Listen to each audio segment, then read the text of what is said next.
The lord ఈరోజు ఒక సామెత నేర్చుకుందామా? సామెతల గ్రంథం 21వ అధ్యాయం 19వ వచనం.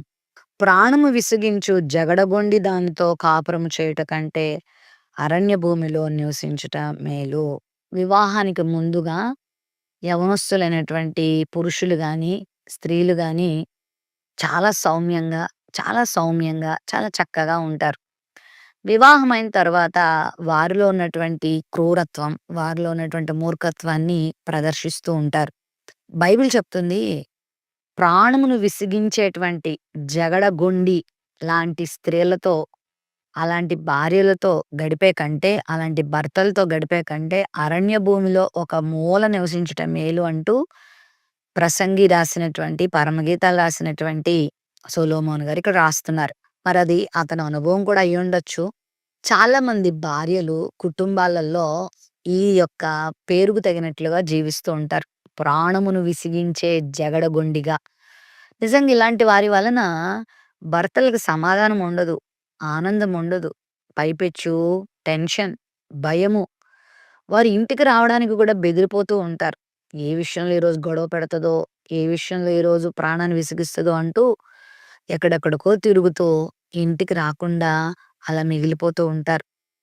కొన్నిసార్లు బైబిల్ చెప్తుంది, గయ్యాళి అయిన భార్యగా, ప్రాణాన్ని విసిగించే జగడగొండిగా జీవించకూడదు. అలాంటి జీవితాలు గనక భార్యలకుంటే ఆ భర్తల యొక్క జీవితం నరకప్రాయమే. వారికి ఇల్లు కంటే అరణ్యమే మేలంట. మరి ఈరోజు ఈ సందేశం వింటున్న ప్రియ భార్యలారా, మీరెలా ఉన్నారు? మీ భర్తలను విసిగించకండి. జగడగొండులుగా ఉండబాకండి. సారాయి అనే పేరుకు జగడగొండి. కానీ దేవుడు ఆమెను సారాగా మార్చాడు. సారా అనగా రాజకుమార్తె.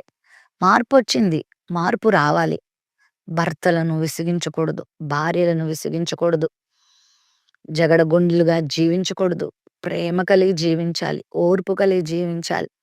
ప్రతి చిన్నదానికి భర్తను విసిగించకూడదు. ఏడిపించకూడదు.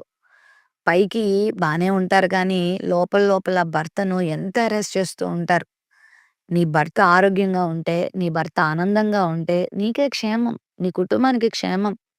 నీ భర్త యొక్క క్షేమమే నీ క్షేమం. నీ భర్తను సుఖపెట్టుట, నీ భర్తను సంతోషపెట్టడం నేర్చుకో. కుటుంబానికి శిరస్సు భర్త కాబట్టి, శిరస్సుగా ఉండవలసిన ఆ భర్తను దయచేసి బాధ పెట్టొద్దు.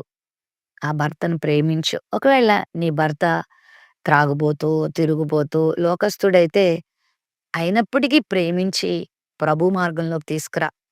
ఒకవేళ అతడు అలాంటియి లేకుండా పరిశుద్ధంగా జీవిస్తున్నప్పటికీ కూడా ఏదో ఒక కారణం చేత నువ్వు అతన్ని విసిగిస్తున్నావా? అది మంచిది కాదు. వాళ్ళ ఇంటి వారి విషయంలోనో, ఆర్థిక విషయాల్లోనో, లేకపోతే ఏదో చీటికి మాటికి ప్రతిదానికి గొడవ పెట్టుకుంటూ, ప్రతిదానికి అసమాధానం కలిగిస్తూ, ప్రతిదానికి గొడవలు కలిగిస్తూ కుటుంబాన్ని పాడు చేసుకుంటున్నటువంటి స్త్రీలు చాలామందున్నారు.